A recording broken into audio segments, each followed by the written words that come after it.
Ela é historiadora e leva bibliotecas para cidades remotas da região amazônica. Silvia Guimarães, venha para cá.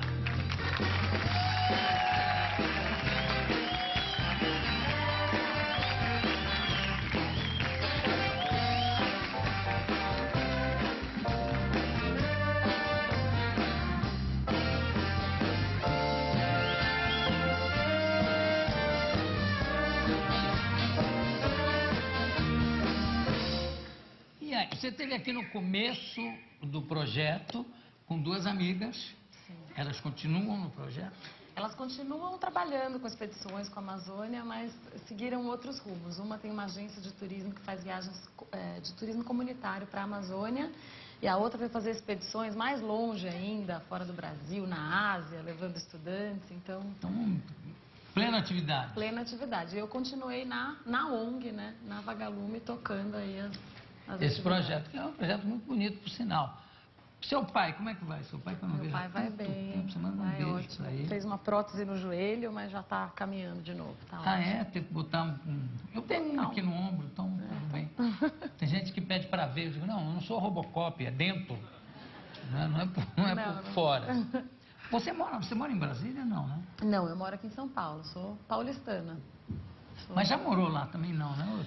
Não, eu morei sempre em São Paulo, né? Eu já viajei bastante. Quando o projeto começou, eu passei o ano na região da Amazônia mesmo. Isso, sim. E, como diria minha mãe, tem rodinha no pé. Sempre estou viajando, mas eu moro aqui. E agora, quantas bibliotecas esse projeto, essa Expedição Vagalume, o projeto Vagalume já montou? Nossa, não para, Jô, é uma fábrica. Quer dizer, pra gente é um tamanho enorme, né? São 170 comunidades rurais em áreas distantes, né? Todas na área rural mesmo. Então, você vai, vamos supor, uma capital, assim, para Manaus. Aí de lá você vai para Barcelos. Aí de Barcelos você vai para o Rio Nini, quer dizer... O Rio Nini? Unini. Unini. Onde é que fica o Rio Unini? Rio Unini fica ali, uma travessa do Rio Negro. Fica numa região ali, no Amazonas, né, no estado do Amazonas. Como é que vocês vão para essas regiões? Barco, canoa, como é que é? De tudo, né? De jegue, de moto, de barco, de canoa, do que tiver, assim, mas... Está cada vez mais acessível, né? Mas ainda tem lugares que a gente tem que... Muito barco, e tem comunidades, a Amazônia não é só rio, tem comunidade que é muito agrária, que não tem mais floresta, que já foi tudo desmatado. Então a gente chega de carro mesmo, de caminhão, Esse ano eu cheguei num caminhão enorme, tinha que atravessar rios e tal, então...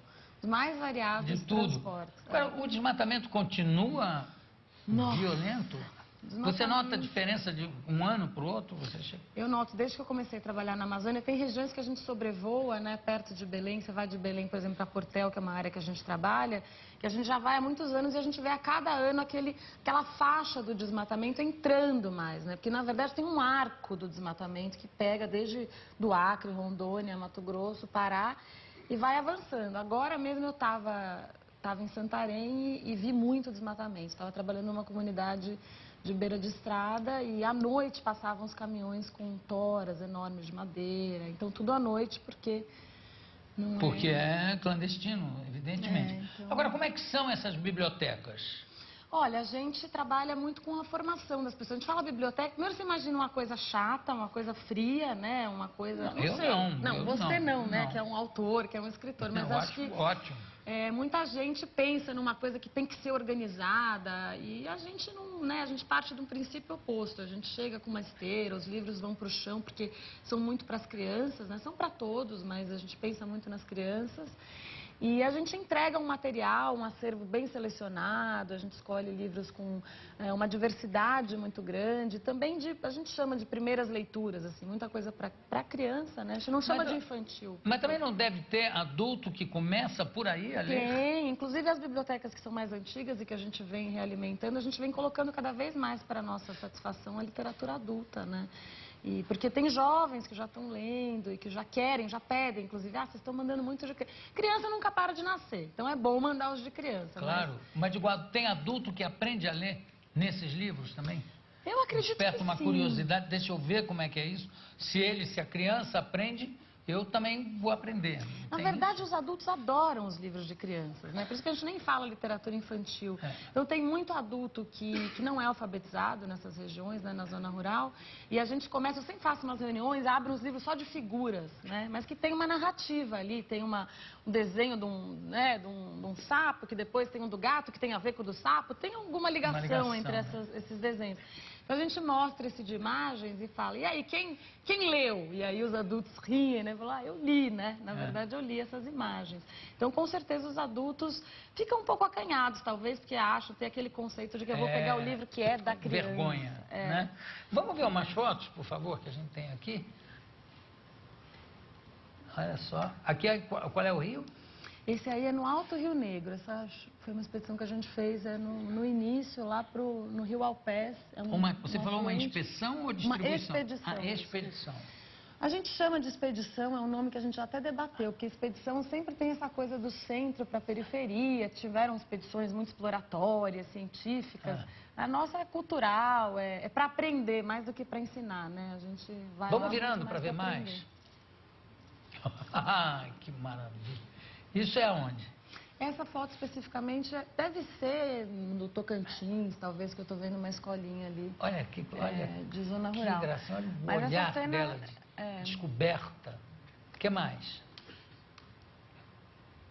Essas são as estantezinhas que a gente manda. Mas então, vocês mandam as estantes. A gente faz umas estantes num presídio em Belém. E aí a gente manda e vai mandando o acervo. Mas o principal, quer dizer, tão importante quanto a gente disse que é um tripé, né? É a formação do pessoal. Então, nesses 10 anos, aí o projeto completou 10 anos, né? E nesses 10 anos a gente formou muita gente, formou 3.000 pessoas para serem os mediadores, para animarem esse espaço, para fazerem a leitura de uma forma simples, tal, porque sem formação o livro fica na caixa, né? Nem sai da caixa. A gente tem um vídeo bem bonitinho que eu gostaria de mostrar também. Eles vieram fundar uma biblioteca no assentamento Roberto Remis, do MST, no município de Castanhal. E a minha irmã mora lá e comunicou-me do que havia um curso de leitura. A gente nem conhecia os vagalumes, né, ainda. E aí eu cheguei lá e eu fiquei encantada, né? Realmente essa é a palavra, né, que eu fiquei impressionada como pode uma técnica tão fácil não ter descoberto ainda. Porque eu já vinha procurando, né, outras alternativas de como fazer os alunos gostarem de ler, né? Você lê um livro e a pessoa que está te escutando ler te diz, olha, eu quero ler esse livro de novo. Então as crianças geralmente não queriam, já estavam agoniadas antes de terminar a história, o texto, que já queriam. Por quê? Porque eu fazia sempre a leitura acompanhada da interpretação, sempre acompanhada de perguntas, de respostas, para saber o que eles compreenderam. E a mediação de leitura não. É ler por prazer, pelo prazer de conhecer, de ouvir as histórias, né? Quem vai à Bahia, fecha a bacia. Quem vem do Pará, ajuda a fechar. Que maravilha, que batalha. Ô Silvia, quando é que de repente entra ou vai entrar o computador nesse mundo? Uma boa pergunta, excelente, né? Eu acho que o computador está chegando, a gente está vendo. É muito interessante que 10 anos atrás eu acompanhei a chegada da TV em algumas comunidades rurais, né? Então tinha algumas horas à noite, ligava o motor de luz, só uma TV no centro comunitário. Todo mundo. Depois eles ampliaram, então em alguns lugares chegou luz para todos, tal. Então daí cada um já tem a sua TV e liga o dia inteiro e as crianças ficam durante a tarde também na TV. Então uma mudança de comportamento muito grande. Agora a gente está acompanhando a chegada do computador, né? Em alguns lugares. Então, tem estados, por exemplo, Roraima está fazendo uma universalização do acesso à internet. Então, tem escola rural que a gente não tem telefone para mandar recado, passa dias e tal, mas que agora já tem. O cara está lá naqueles programas de chat, de MSN, com o pessoal, com a equipe da Vagalume no escritório. E tem uma menina, outro dia, a Esther, lá de Auareté, na fronteira do Brasil com a Colômbia. E ela estava online lá e tal. Então, assim, está chegando, né? Eu acho que o computador vai trazer outras mudanças, né? A gente acompanhou as mudanças da TV, o computador vem nessa linha. Eu acho que até o computador talvez até supere isso. Porque eu já vi, inclusive, um vídeo real na televisão de uma criança que abre uma revista e aí ela fica fazendo assim para ver se muda de página. É um negócio incrível, como, assim, para ver se aumenta. É impressionante como isso já vem quase que embutido, essa nova leitura, né? O suporte é outro, né? Mas o interessante da questão de você trabalhar, a importância de você trabalhar a questão da leitura com a criança... Não, é fundamental, não adianta ficar assim, não vai ver nada. Né? Ela não sabe o que achar, não tem filtro e tal. Então, eu acho que hoje tem, né? A gente vê uns menininhos... Outro dia eu vi um menininho com um livrinho desse leitor pequeno, 8 anos, lendo lá. Então, é diferente, o suporte é outro. Não, porque nem sempre é leitura, né? Nem sempre está lendo ou um livro ou um texto. Às vezes está só brincando nos bonequinhos, né? E jogando. Então, acho que essa base é fundamental, porque o resto é veículo, no fundo, né? Mas se você não sabe... Não adianta. Eu achei muito bonitinho a expressão rosto das meninas lendo, porque é uma coisa de descoberta de um mundo, né? Você lá ouviu muita história de boto? De boto eu já escutei muito. A gente escuta muita história. Por exemplo, bom, tem uma de boto que me contou um senhor que eu viajei dias num barco lá no Rio Juruá, e ele era o piloto lá, um barco empurrando uma balsa. E ele jurava, me contou que o boto visitava a casa de uma determinada mulher, que ele engravidou a determinada mulher, que o boto é um sedutor, né? E aí, um belo dia, o marido fez uma espreita, tal, e ficou com a arma, e aí o cara saiu correndo na escuridão, ele atirou, no outro dia amanheceu um boto ensanguentado no trapiche, assim, perto da casa dele. E esse mesmo cara me dizia que já tinha assistido ao parto, né, de mulheres que pariam botinhos, né, que foram realmente engravidadas pelo boto. Então, o boto, ele está presente em toda a mitologia. E paria boto? Paria botinho. Paria uma criança, ou gêmeos, um era menino, o outro era botinho, mas aí morreu, não sobreviveu, né? Tem uma coisa engraçada também, que o boto sempre, quando aparece, é de chapéu, quando vai nos bailes e tal, para ninguém perceber o furinho, né, que o boto tem aqui para respirar. Né? Ele está sempre disfarçado, só à noite, né, que ele aparece, ele vai nas festas e depois ele já pula no rio e vira boto de novo. Isso é uma maravilha, né? Porque isso deve justificar. Tem muito filho do boto, filha do boto. Tem muito filho, né? É filho do boto, isso aí é filho do boto.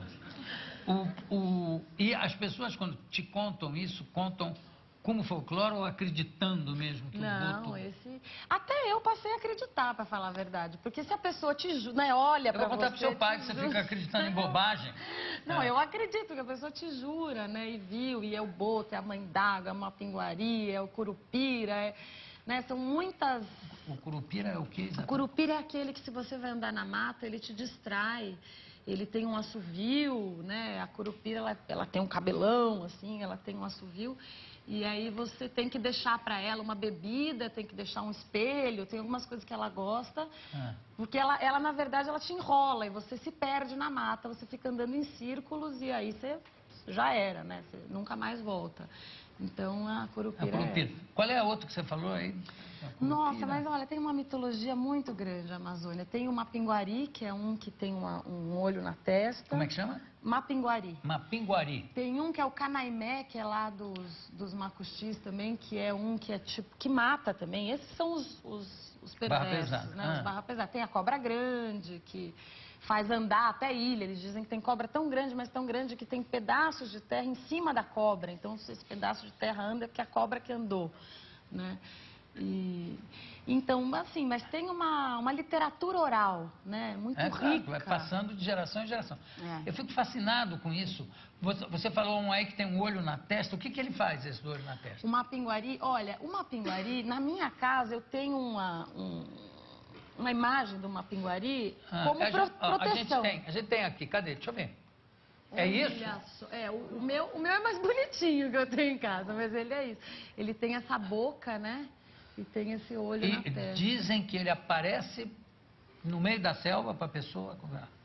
Engraçado que como as lendas se misturam, né? Porque tem o negócio do cíclope, o gigante de um olho só. Põe o bicho de volta, coitadinho. Senão ele vai te assombrar de noite. O próprio nome, né, Jô? Amazônia, as lendas se misturam mesmo. O próprio nome, Amazônia, a origem dele é que os espanhóis que navegaram primeiro, quem navegou primeiro o rio Amazonas dos descobridores, né, dos colonizadores foram os espanhóis. E eles encontraram na altura da região de Inhamundá, ali, que é no meio do rio Amazonas, mesmo na divisão do Amazonas e do Pará. Dizem eles que era um grupo só de mulheres. Então, eles se lembraram das Amazonas, da mitologia grega, que teriam vivido lá na Ásia Menor. E aí era o Rio das Amazonas.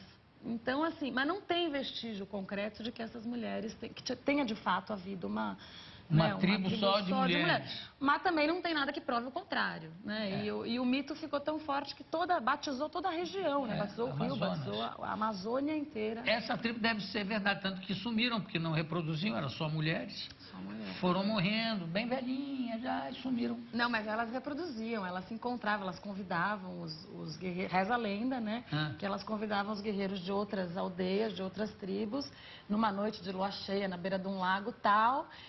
E aí faziam lá o que tinham que fazer e depois presenteavam eles com um símbolo do fundo do rio, que é o Muiraquitã, que é até um símbolo bem, se você vai para Santarém, para várias regiões da Amazônia, você vê, é um sapinho assim, numa forma triangular. E ele... Uma forma representando o feminino, vamos dizer. Não é? Bem feminina. É impressionante isso. Agora, essas outras lendas, tipo mula sem cabeça com uma estrela na testa, é da mesma região, não? Não, eu acho que essas são mais aqui do Sudeste, né? Negrinho do Pastoreio também? Não, essas já são mais aqui de Minas, mais mais eu não sei também. Não, deve ser. Essas aí eu não tinha... Eu só conhecia a do Boto, porque a do Boto é famosíssima, né? Tem a cobra Norato. Mas olha, como é que essa cobra faz o quê? A cobra Norato era um homem que dizem que ele foi para uma festa, isso conta pra gente numa comunidade. Eu não sei assim a raiz, né? O povo conta o tempo inteiro. Então, o homem foi numa festa, ia sempre numa festividade junina que tinha numa determinada comunidade lá no Solimões. E aí ele ia tal, e bebia e sumia. E um belo dia ele passava numa casa, se arrumava para a festa, bebia e sumia. Um belo dia ele bebeu muito, quando voltou para casa, chegaram na casa, encontraram o homem se transformando em cobra, e daí encontraram só o couro da cobra depois no dia seguinte, amanhecido, e não encontraram mais o homem. Então ele ficou conhecido como Norato Cobra Grande. Esse apelido também vale para outras circunstâncias de cobra grande, nasce daí. Querida, eu adorei esse papo. Parabéns pelo seu trabalho. Quando é que tem outra expedição agora? Olha, tem a todo momento. Hoje tem uma equipe que cresceu a equipe. Tem uma equipe que está indo para Rondônia, depois para o Acre. Tem uma outra equipe que está lá em Tefé, no Amazonas. Quanto tempo leva essa viagem de ida e volta? Elas ficam, porque o trabalho acontece com uma equipe local. A gente já formou muita gente lá, né? Então, quando vai um pessoal da Vagalume mesmo, a gente fica 10 dias, 15 dias, 20 dias e volta. Então, muito bem, parabéns. Conversei com a Silvia Guimarães, que faz esse trabalho importantíssimo de levar a leitura às regiões mais longínquas do nosso imenso país. Silvia, um beijo. Muito obrigado. Daqui a pouco a gente volta.